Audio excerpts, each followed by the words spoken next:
Good afternoon, everybody. Happy Thursday and welcome to Lunch and Learn with VCU ACE. My name is Stacy Carr and I am really excited to introduce Dr. Jamie Pearson. She is from North Carolina State University, where she has developed an amazing amount of resources and supports for and research around disparities in diagnosis and treatment for individuals with autism and Black families. She was previously a behavior interventionalist and autism program consultant, and is now the assistant professor of special education in the Department of Teacher Education and Learning Sciences and at NC State University. Go NC State. Dr. Pearson earned her PhD in special ed from the University of Illinois at Urbana-Champaign, where she developed FACES, a parent advocacy program designed to support Black families of children with autism. Her research interests include disparities in autism identification, service access, and service utilization, the impact of parent advocacy and empowerment training on child and family outcomes, and the strategies to improve effective partnerships between educators and historically marginalized communities. Jamie, we are so thrilled to have you with us today and to discuss this very, very important topic that's really important to us at VCU ACE and to hopefully everybody here that's listening today. Thank you so much, Jamie. Thank you, Stacy. I really appreciate the warm welcome and introduction. And hello, everyone. I'm really glad to be here with you today to present and talk a little bit about FACES and strategies and tools for supporting particularly Black families and autistic youth, but also including historically marginalized families at large. So this will be a bit of a preview for the webcasts that are coming up in the new year, so you'll get a head start. And I would really love to make this an engaging presentation and conversation and really hope to answer some of the questions that some of you might have. So just to kind of get us started, I know we're probably switching gears from other things.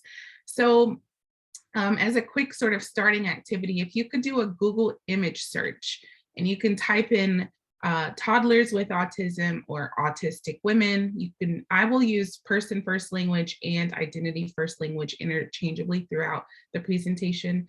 So, whatever is most comfortable for you. Children with autism, women with autism, and then let's talk about what we see. So a Google image search.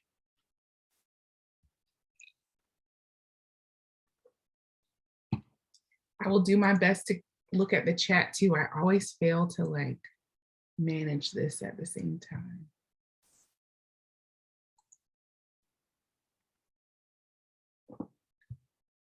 So feel free to put in the chat if you notice any themes or patterns in what you see in your Google image search.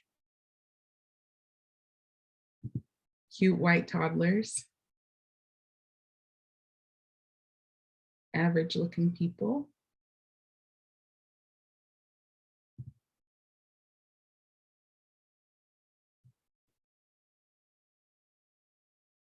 All toddlers, no images of teens, white providers. That's a good one too. I never thought to think about searching for what comes up when you put autism researcher or autism practitioners or providers. Young white children. So we're starting to see a bit of a theme here, right? That's fairly consistent with these screen captures that I grabbed.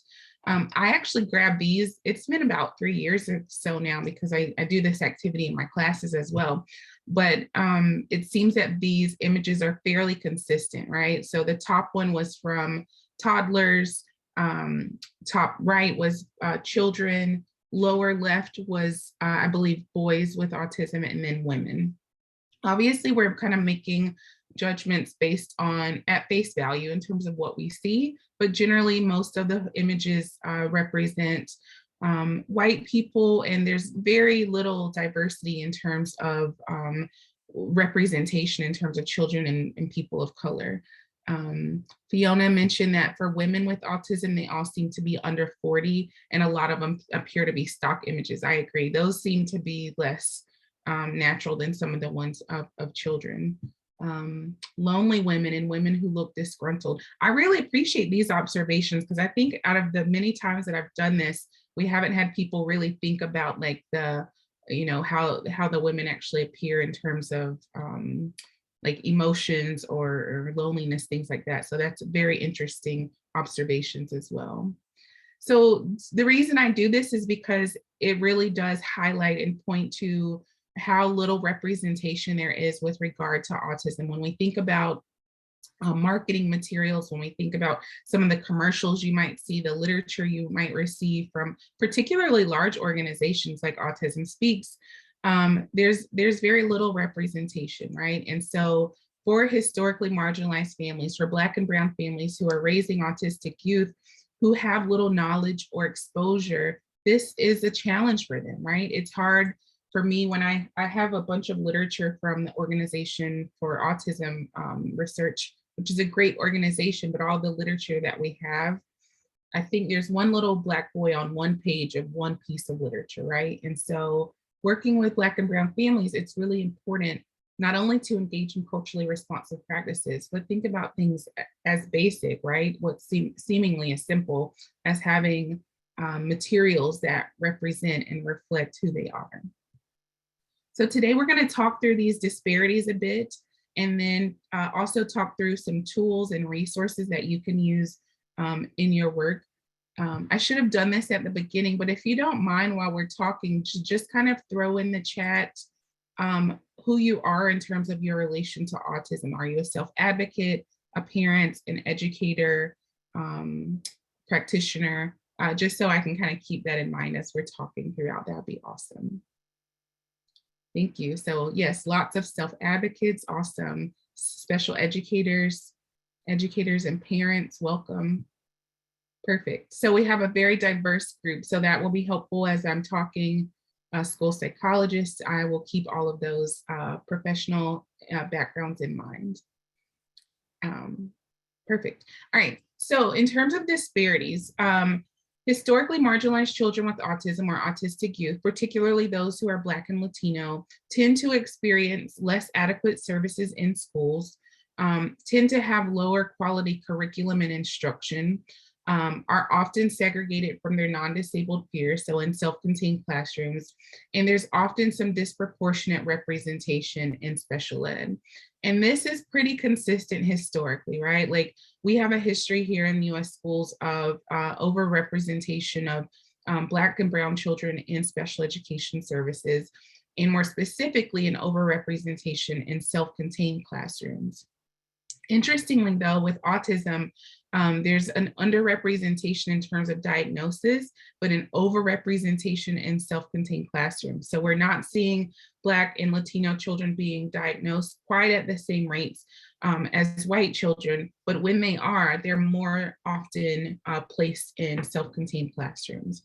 And so the work that we're doing is really around helping educators and related service providers think about how we can address the biases or the factors that influence our beliefs and interpretation of behavior in Black and Brown children, but also helping parents understand how can I better advocate? How can I build my own knowledge to support my child and support my family?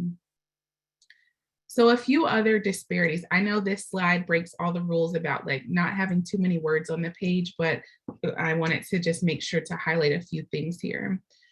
So in terms of racial and ethnic disparities, when we think about it from the family perspective, there's a history also of mental health stigma.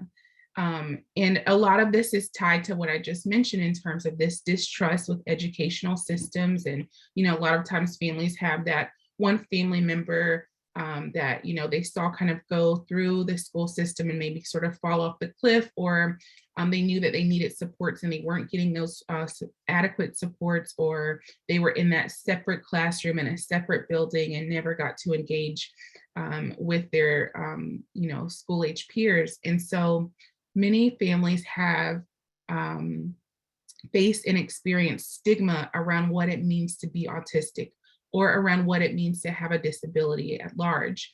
And so this has created a bit of tension in terms of whether or not families are willing to how and when they're willing to kind of go through this process, right? Like, I don't know if I want to label my child because these are the implications of that, right? Will they then be tracked through schooling? What are the outcomes for them when they graduate? What will they be able to do if they have this label?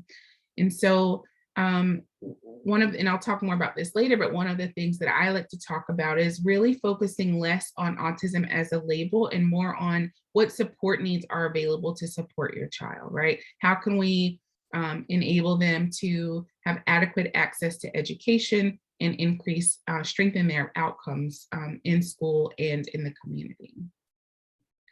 So other issues around these disparities are related to how parents express their concerns to pediatricians, but more importantly, how pediatricians, for example, or developmental psychologists sort of receive that information. And so medical experts have been shown in this study to be a little more hesitant to respond to the concerns of minority parents. And instead, they see the behaviors in historically marginalized children, Black and Latino children specifically. They see those behavior problems rather than, they say impaired kid, I don't use that language, but rather than a child with disabilities or a child who has support needs. And there's been another study that really highlights this, thinking about the way practitioners and providers perceive the behaviors of children who come from historically marginalized backgrounds. It's often different compared to white children. And so these are things that really, create a need for us to pause and think about why it's happening, right? And then finally, socioeconomic status is often linked to race and ethnicity. And so we definitely see that children who come from lower SES backgrounds face challenges with regard to access to services. But we also see that even when we control for SES, right? So even when we sort of take that away as a factor, Black and Brown children still face disparities, such as longer times to diagnosis, less access to services, and lower utilization of services. So even when we kind of take that piece out, there are still some challenges there. And so that begs us to think more about what are we doing or not doing to address those concerns. So, these are some titles I grabbed these from a few headlines actually from different articles over the past few years that really highlights what we've been seeing in the news. Diagnosis timeline drags for Black autistic children. For Black kids, autism is caught late in the game. Raising BIPOC children with autism, parents struggle to find support. Family navigation helps reduce disparities in autism diagnosis. So you can kind of see that there's a trend in terms of these disparities. And the last one I like because at least we're talking about, a way to address the previous issues. So really thinking about how do we help families navigate these? What tools can we provide? So that's very important and critical. Please also feel free to ask questions throughout. I know I'm kind of rolling through, but we'll definitely leave plenty of time at the end for Q&A as well. And I kind of already hit on most of this, Black and Latino children have less adequate services, disproportionate representation in special ed. So what can we do to address these disparities? I have tried to begin to address these disparities in my little corner of the world by working on the FACES program. So FACES stands for Fostering Advocacy, Communication, Empowerment, and Support. And I developed this for my dissertation actually at the University of Illinois. And this is a parent training program that we run primarily with Black parents who are Black families who are raising autistic youth. And our goals are to address the disparities in autism diagnoses, to help families learn more about what autism is, what tools and strategies and evidence-based practices they can implement. I use evidence-based practices. I use that term with caution because one of the things that we're also discussing in the field and learning more about is that not all evidence-based practices have been normed on historically marginalized families. And so it begs us to question, for whom is this evidence-based, right? And so I use caution with that term and thinking about the need to make sure we validate these tools and practices with very diverse samples, with very diverse children and family members. So another one of our goals is just to increase equity and access to services. Again, we find that many marginalized families have lower access to services. Some of that has to do with things like socioeconomic status and geographic location, but a lot of it just has to do with knowledge and partnerships that facilitate those ongoing connections, that facilitate the opportunity to access services. And then finally, increasing service utilization. So the other thing we've seen is that sometimes families can have access to a service, but then they stop using it, right? So why is that happening? How are we, or to what extent is this particular provider engaging in culturally responsive supports that facilitates ongoing use of that service for the family? So it's really important to think about what are those barriers that are prohibiting families from utilizing the service. It's not, in many cases, I think sometimes we just assume like, oh, they, aren't committed, they can't do the time commitment, or they just don't have the availability, or they're just not trying hard enough. But it's really important for us to have some introspective reflection about what can I do as a provider to ensure that we have ongoing service utilization among these families as well.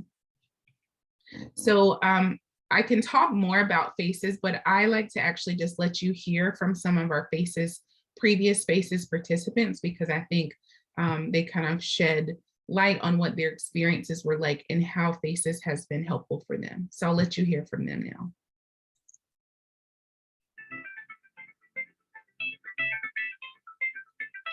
Well, what I feel like I've learned from this experience is just how important it is to learn the resources from your community, because community can be a big and huge help in successfully see my role as a parent and a partner on the path for an autistic child.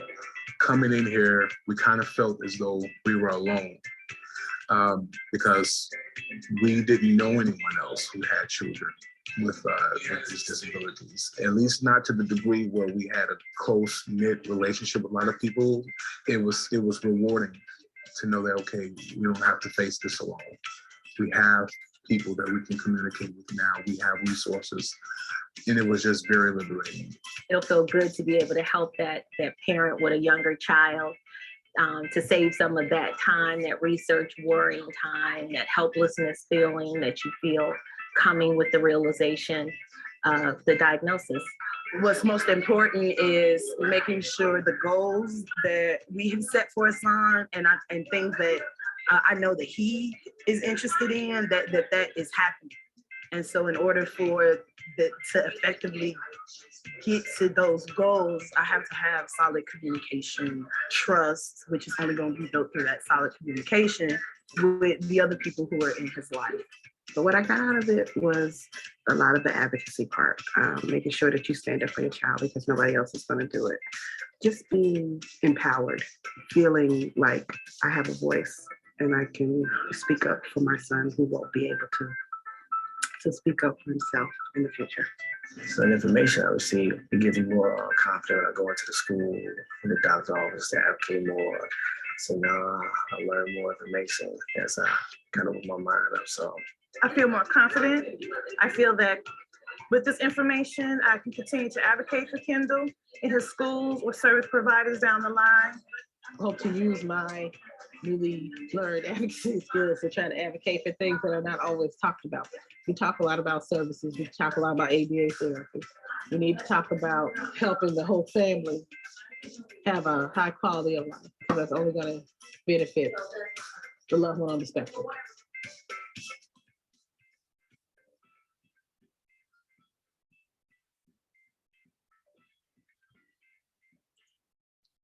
So one of the reasons that I really like to share this video is because the participants naturally hit on some of the big pieces that we really wanted them to take away. So this is our conceptual model, and we really focused on that empowerment piece, the partnership and advocacy, and they naturally highlighted ways that they were able to enhance their strategies related to each of those.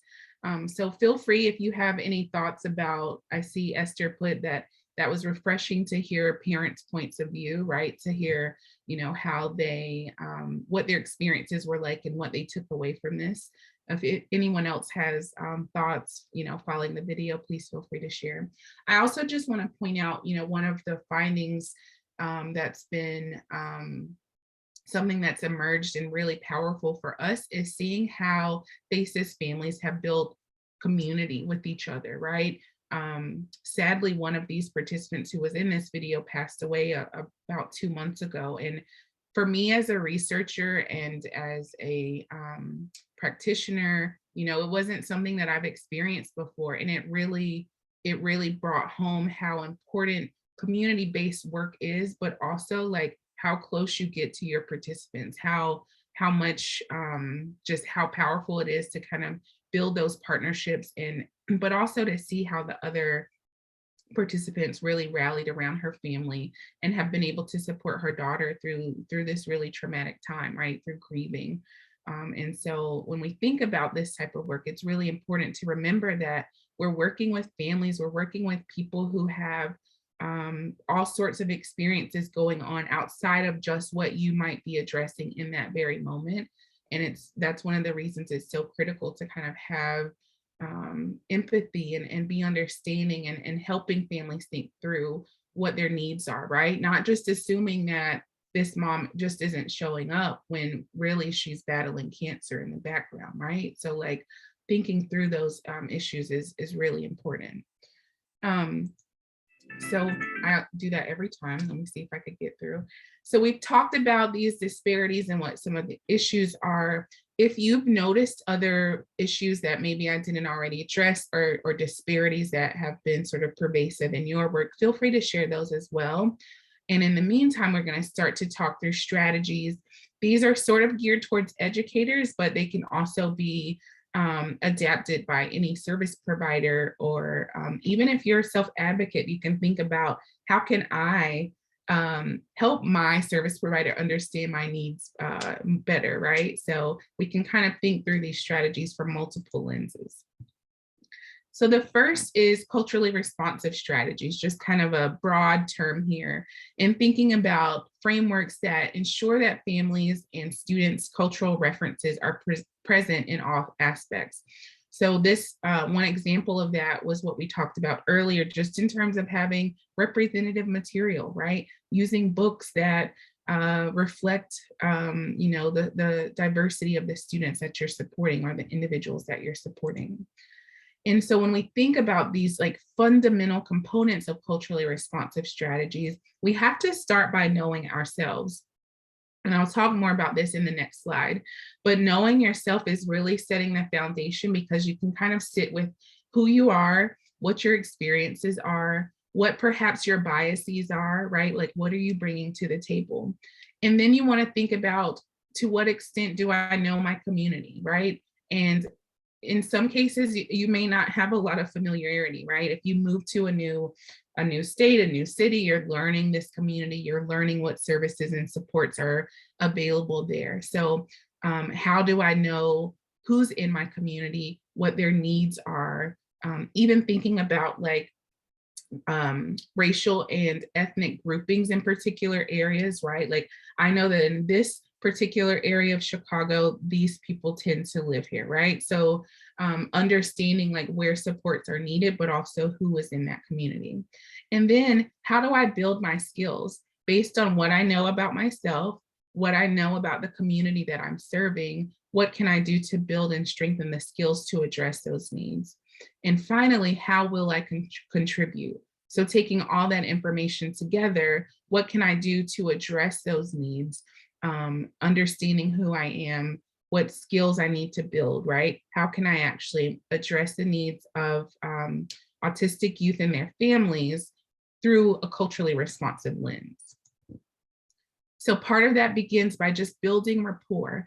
I cannot like stress this enough for my students when I do professional development, when I talk to service providers. It is so critical to take the time to build rapport with parents, with family members, with self-advocates, to make sure that we understand that, that they understand that you're showing interest, right? that you are committed to your work, that you have a general awareness of others, right? Like some of us have been doing this for so long that you kind of just want to get in and get the job done, right? Like what's on your person-centered plan today, right? What's on your agenda for today? Let's just jump right in. But it's really important, particularly when working with historically marginalized families who might already be a bit resistant to the idea. It's really important just to sit down and say, I just want to learn a little bit about your family, right? Like who makes up your family? Family is defined very differently across cultural backgrounds, right? It looks very different in some communities. Family could be mom, daughter, and granddad, right? Family could be auntie raising her nephew along with her children, right? Family could be a sibling who's parenting a younger sibling. So it's really important to think about what comprises family for you and who are the primary caregivers, because that can also vary.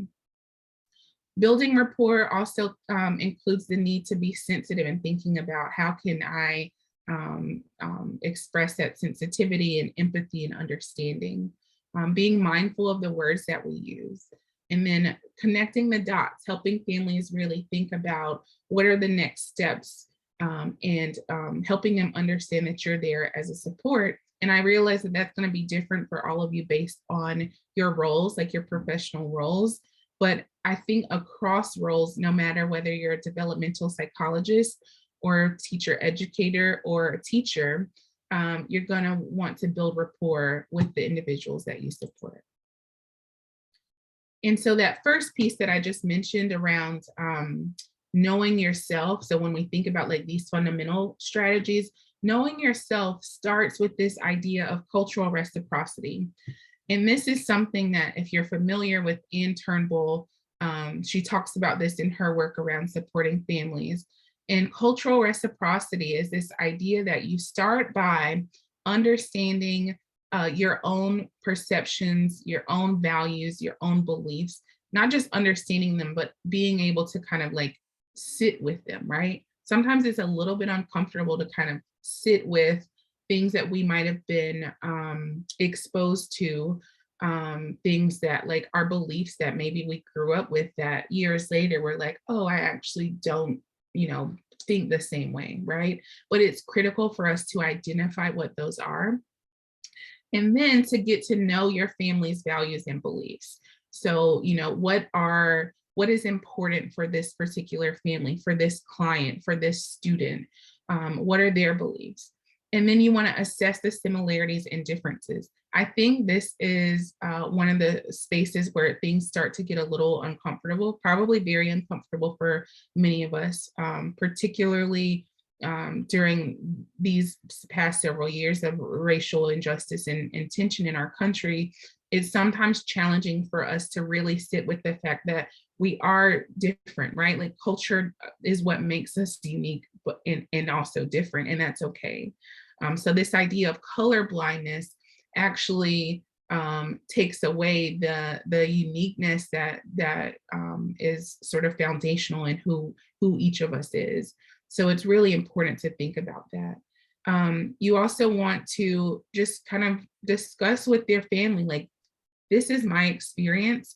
I haven't worked with a Somali family before. Can you talk to me a little bit about what's important for you? What is critical in your culture, right? Or I've never, this is my first time supporting a family with young children. Can you talk about what is important for you? What are your goals for your child? So being responsive to whatever the family's needs are, but also acknowledging what their differences are and just being very transparent. Like, hey, this is my first time with this particular thing, or, I'm still learning about this particular issue, but I want to make sure that I'm responsive to your needs. So just having those very frank and transparent conversations are critical pieces of being culturally responsive, and more specifically being able to engage in cultural reciprocity.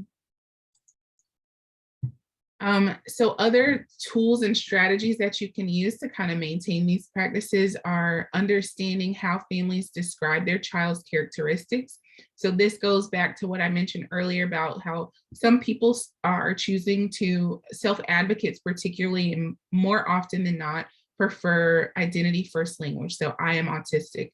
Some people still prefer person first language. So I'm a person with autism. I have autism. She has autism. So even thinking about things like language or how families describe their children's characteristics, you want to understand how they describe them, but also be responsive. You want to basically mirror the language that they're using. You can also kind of parallel that with providing education, right? You can present opportunities or present, information about other ways to think about things, but you want to respect that families have autonomy in how they describe and think about disability, and not just not in this stubborn way, right? Not just because I say this because I want to, but there's a lot of cultural influence in terms of how we think about disability, right?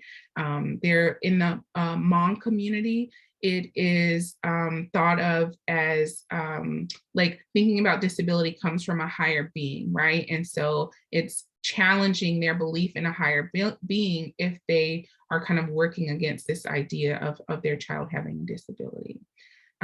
We've also done some work that stems from FACES around, it was actually just published yesterday, I believe, or the day before, around how Black families reconcile, particularly Christians. So Black Christian families reconcile their faith and acceptance of disability, right?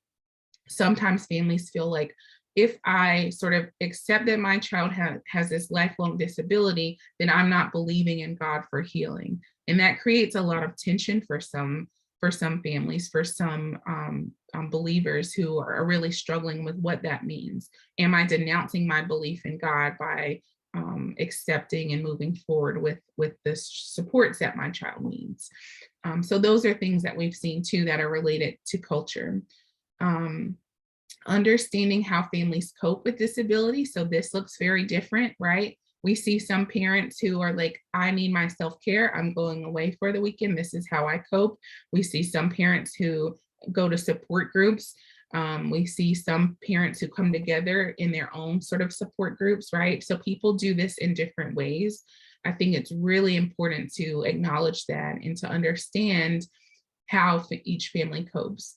And then finally, understanding how and where families decide to seek intervention or not, right? And again, I think this is highly contingent upon our cultural influences and how we perceive disability. And you'll find that in some Latino families and some Black families, as I mentioned earlier, in the Hmong community, in Somali communities, for example, that this will look differently in each community. And so we really want to be responsive to those differences. Another big piece here is thinking about parent educator or parent professional collaboration, right?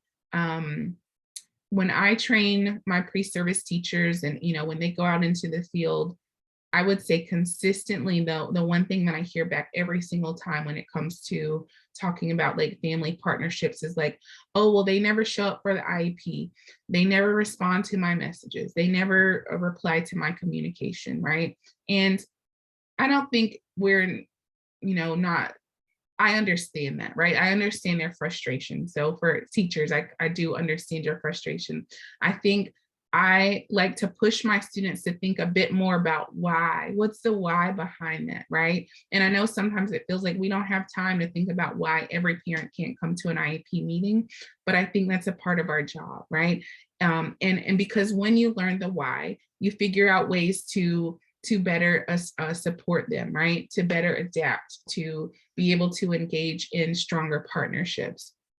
And so you can do this, again, by getting to know the students and their families, by practicing responsive and multimodal communication. So maybe the classroom dojo isn't working for this particular family. Maybe text messaging isn't working, right? Maybe a phone call is easier. Maybe, twice a week instead of every day, whatever it is, thinking about how can I be more responsive in ways that helps us to facilitate this communication and in ways that helps us to facilitate these partnerships. You also want to seek ways to build trust with family members just by being dependable, being authentic, consistent, and respectful. Like these probably sound like pretty basic values for most of us, but we don't realize how far it goes because so many families have like gone through cycles of trying to find support or being turned away from particular agencies, or they've been on a wait list for 6 years just to get a diagnosis, right? So when they find someone who seemingly they're able to trust, you want to continue to build on that. You want to build that rapport. You want to help them understand that you're there to support them. And then finally, sometimes, you know, it's important when we're doing that like reflection, that introspection, that cultural reciprocity process, that we realize this might be a little bit outside of my wheelhouse. And perhaps it is more appropriate for us to bring in a cultural liaison, or sometimes what we call a cultural broker.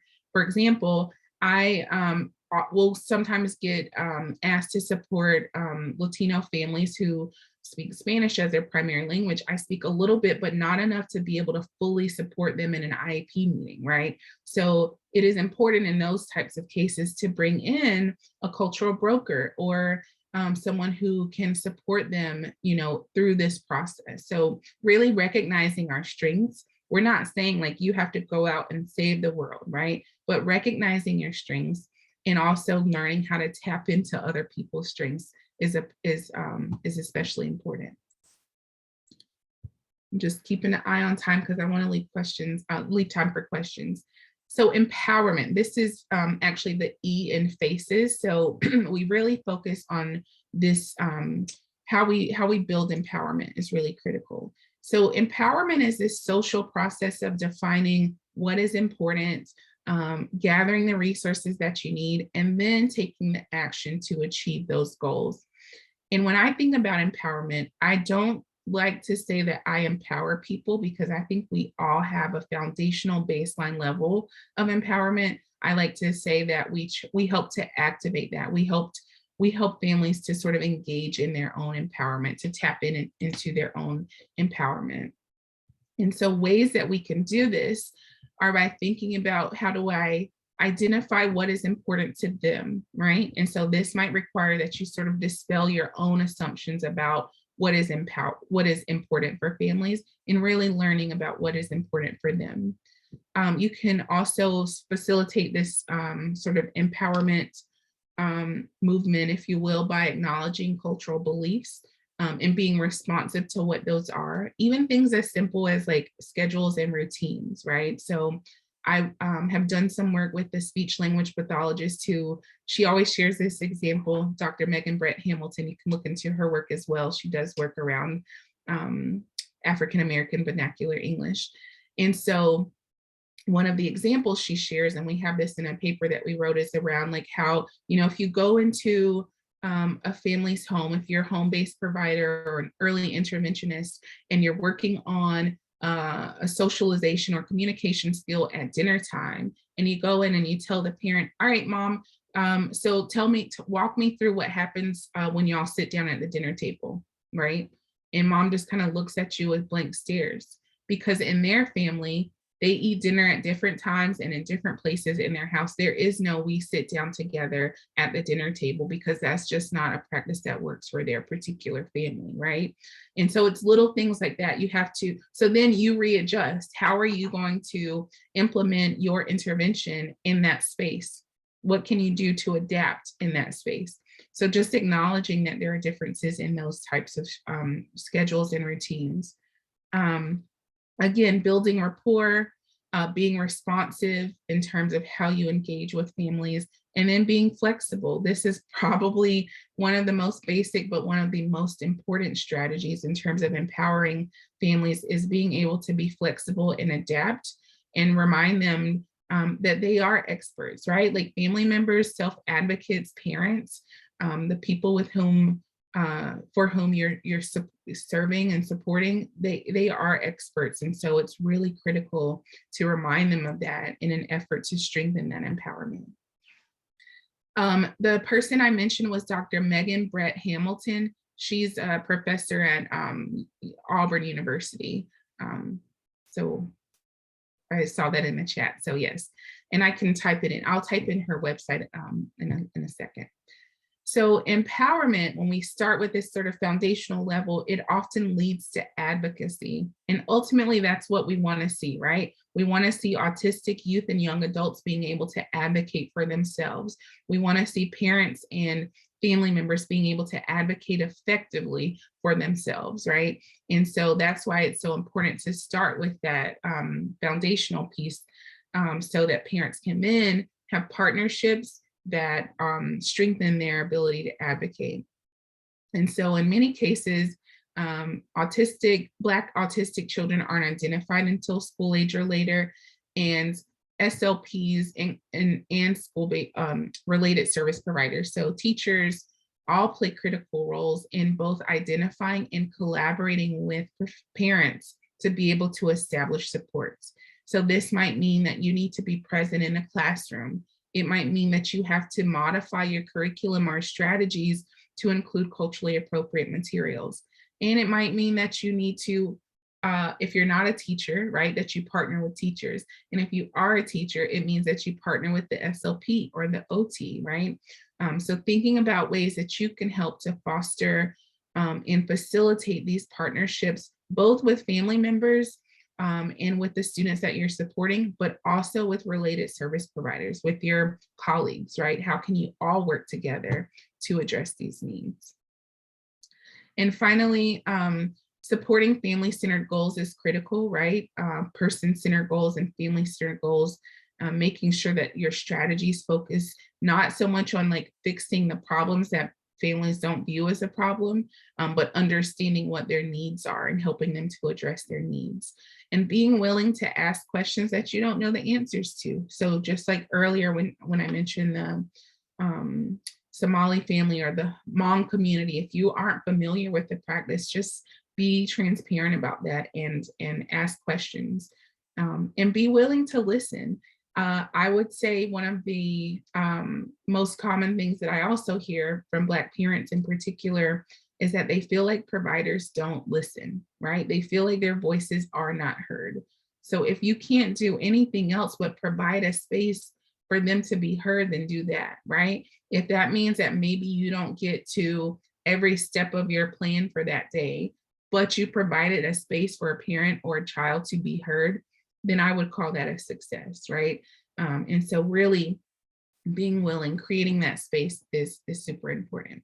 So I'm just a few minutes over what I was hoping to do. So we have, it looks like plenty of time to have some Q&A now. I feel like I flew through that, but hopefully you all took some things away. So I'd love to field a few questions if you have some.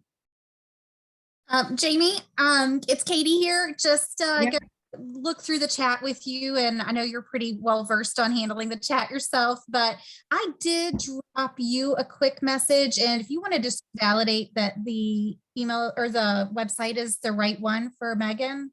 Yes, so I think you can probably see it on the screen now, right? Okay, yep, there it is. So I will drop that into the chat for everyone then. And folks can look her research up, and I saw lots of publications and things like that. So yeah. How many questions do we have for Jamie? I do see one I can go ahead and address in the chat. Yes, feel free to contact me. I will also share my information at the very end. I have a slide here where you can screen capture that. But Fiona asks, how do you feel the pandemic has affected these issues? Greatly, right? Like I think in a few ways. First, we've seen that there have been challenges with regard to trauma of the pandemic, like related traumas, I mean, deaths, right? And experiences that have surrounded the pandemic. The shift from in-person to virtual learning has created a huge learning curve for many families. And we've also seen in many communities, the emergence of the digital divide. Like we already knew it was there, but we saw how prevalent the access to technology was, particularly for historically marginalized communities. We were learning about, like here in Durham, we had school buses that were driving to particular areas to provide internet access, right? And so it's challenging because it's unfortunate that it took us a pandemic to learn that there are children in our public schools who don't have access to internet at home on a regular basis when they're required to do activities that would require that, right?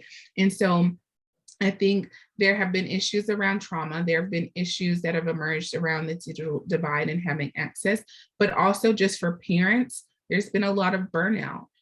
Parents have struggled with coping, with being able to have adequate access to services and like continued services, right? There's been lots of breaks and differences in how we deliver intervention. And then, you know, there's just been challenges with that delivery piece, I think has been a big piece. And then I think the final thing, and I saw this with a few, I do still consult with a few families, and one of the challenges, particularly for students who are adolescent autistic students who were transitioning and about to graduate, many of them sort of basically missed like the last almost 2 years of school. And then, you know, they just kind of like finished and there wasn't a good transition in terms of vocational training or post-secondary supports in place. And so we really see that emergence of sort of falling off the cliff after high school. And that's been one of my growing areas of interest. Most of my work has been in K-5, but I've definitely been more interested in how do we support adolescent and young adult autistics who are needing that support after high school. And so I think the pandemic has really called to light many of those issues. Yeah, there's a question here about the relationship between crime and Black kids with autism. Oh, let me get it. Yeah. I didn't share that. There's a quote that I usually share in my presentations. I didn't share it this time, but it was from a Black mom who attended a support group, and she essentially felt like it wasn't the right fit for her because there was no one else in the support group who looked like her. And when she asked a question about how do I help my son understand how to react or engage with police, she was looked at with blank stares. That's kind of my remembering of the remembrance of the quote, essentially.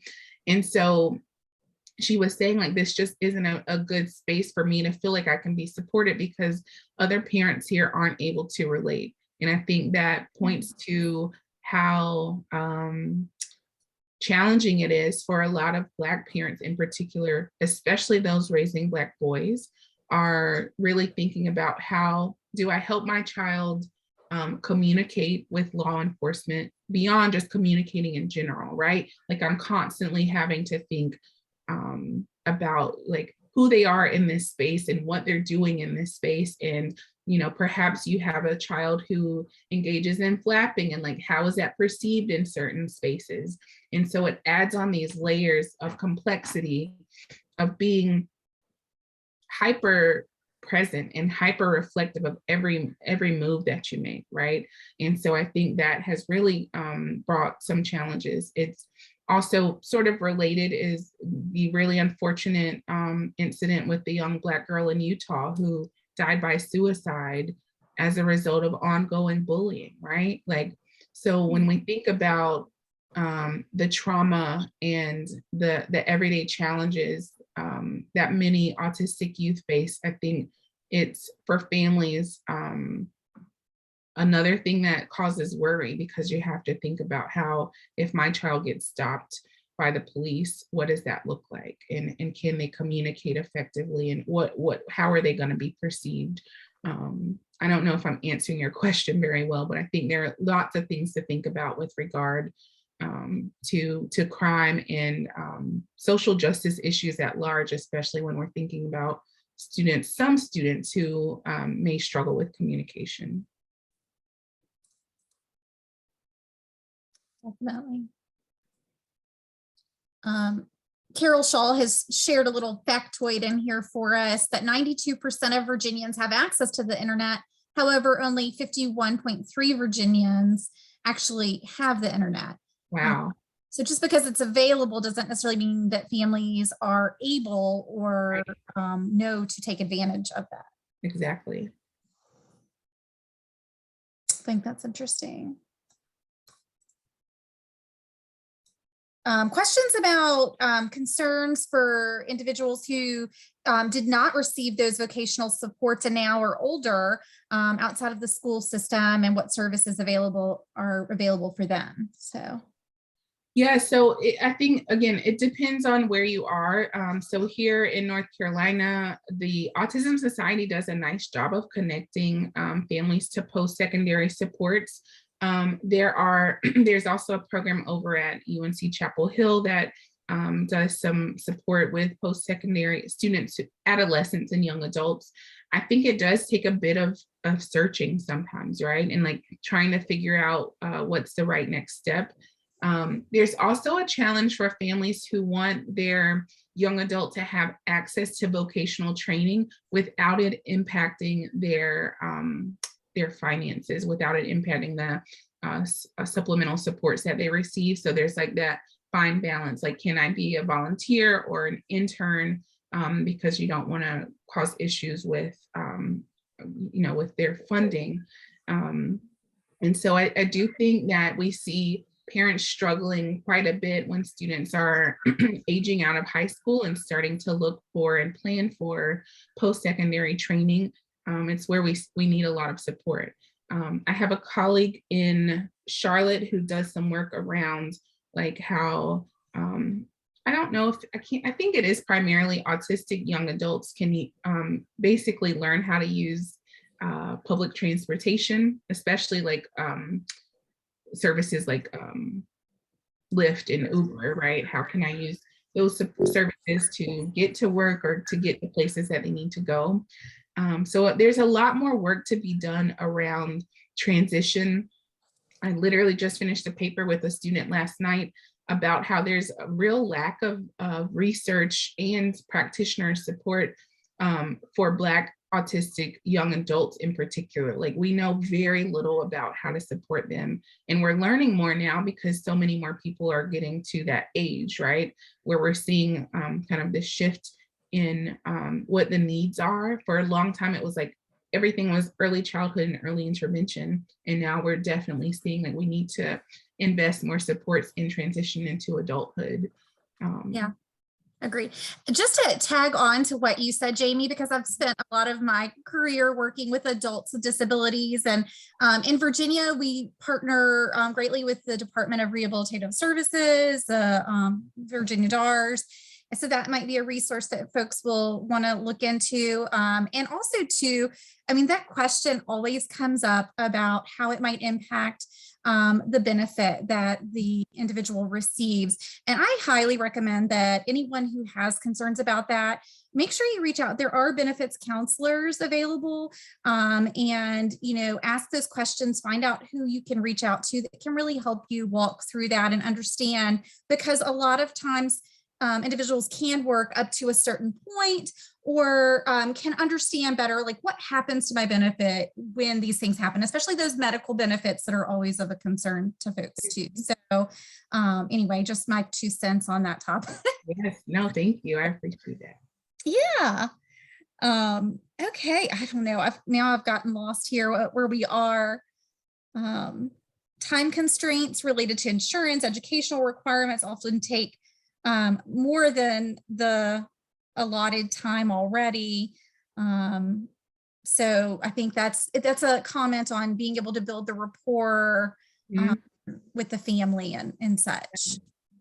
How do we make sure rapport building is built in across providers? Yeah. So I think, to your point, Kelly, a lot of that rapport building requires training and professional development at a systems level, right? Like, we need to think about, when we're engaging in PD, how do we talk about what rapport is, and like even in having opportunities to model that, like to do some role playing, to really practice ways that you effectively build rapport. Because I think we talk about it and we kind of throw it around as a term, but then when it's time to actually get to know families and engage in that, it feels a little harder than we think it is. And so It's also going to look different across providers because some providers are going to have more experience. Sometimes providers are going to naturally click with families in different ways. Sometimes you find like those commonalities that help them to build connections. But I think having some sort of systematic and planned professional development that helps to talk about and model ways to build rapport is also important. I have a paper with some colleagues from a few years ago about building rapport. I think it was specific to speech language pathologists, but the actual strategies can be applied. So feel free to reach out to me about that as well. And it'll be on I'll go ahead and share. I'll come back to those, but this is my contact information in my website. And you can access my CV that has some of our articles on there as well. And I'll just hop back to these last couple slides if people are thinking of any other questions. One of the things I like to share that in is just a few words of wisdom. So in this work, you know, first I should have said earlier, I appreciate all of you that are self-advocates, all of you who are parents, service providers, in whatever capacity you're supporting students with disabilities and autistic youth of color. Your work is important, right? And so I appreciate the work that you're doing and encourage you as you move forward to continue to be reflective, to acknowledge and reflect on, you know, who you are as a person and how you contribute to the work that you do and to the people that you support. Be responsive. Think about what are the needs of your community, your students, your population. Be passionate. Let your work reflect your passion. Sometimes that's hard when you're like, we feel like we're almost 2 years into a pandemic and you're burnt out, right? But remind yourself why you started. Like, tap into the passion that you had when you started. Being flexible, be able to wear and learn to wear different hats.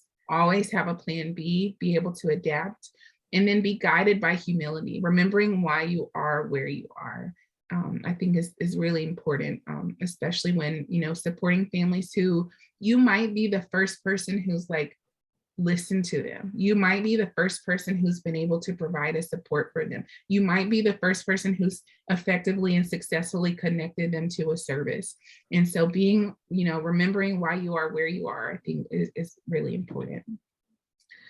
And so, you know, throughout this talk today, some of the things that I've been alluding to are around this sense of empowerment, collaboration, and then ultimately social change. And so I think, you know, in your spaces, you can think about how might I impact community empowerment? How can I collaborate more effectively? And how can I contribute to social change? So those are just kind of my 3 C's that I like to include in presentations to help us think about what can we take away from this and what might be our next steps. So I think that's all that I have. If there aren't any other questions. We had one little last question that was added in here about access to ABA in schools, if you see that one. Oh yes, where are the districts on implementing law for increasing access to ABA? So I honestly don't know. I don't want to try to fumble over that one. I do know that it does vary by state. So I don't know if you're able to speak specifically to that in Virginia.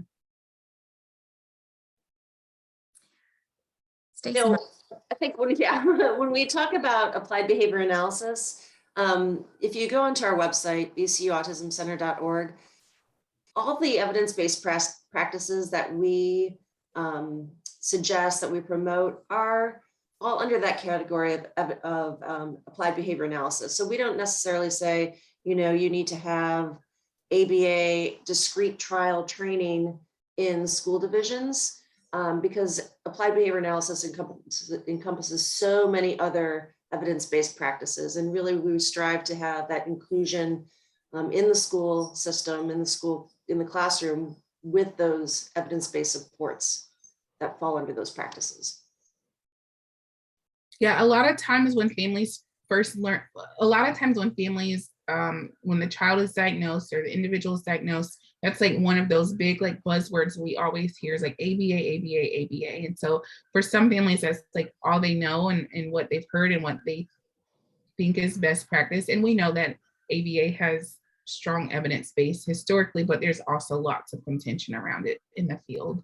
And so I agree, like thinking about the components of ABA that can be implemented in classrooms and in home-based interventions is likely more important than thinking about it as this comprehensive, 40-hour-a-week discrete trial training, right? So it looks different for everyone. And for some families, it is helpful and important. And for other families, it's not their cup of tea. So you just have to kind of go through that process and see what's most important and useful for each family.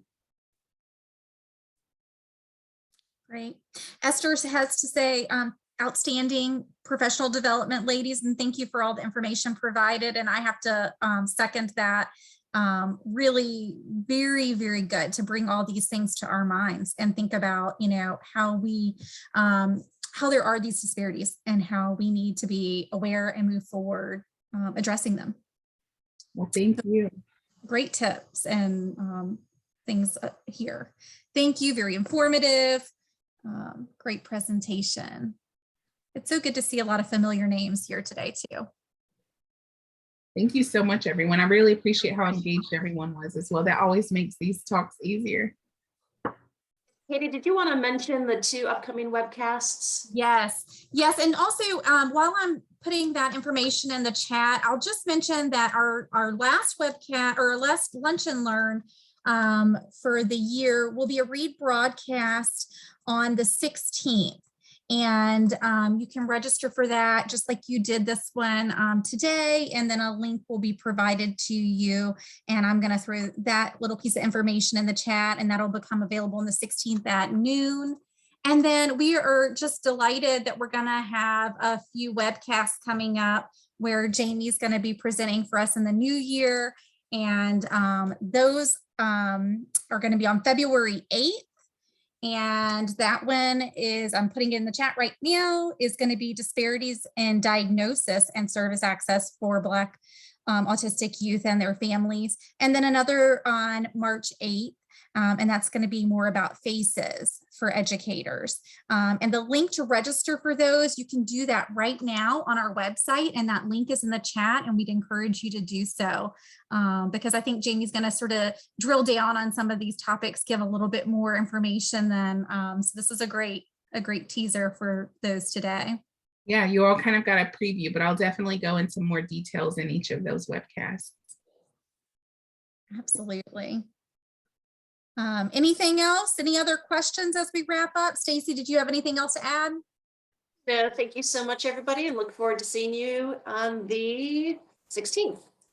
Yeah, awesome. Thank you, everyone. Take care. All right. Take care, everybody.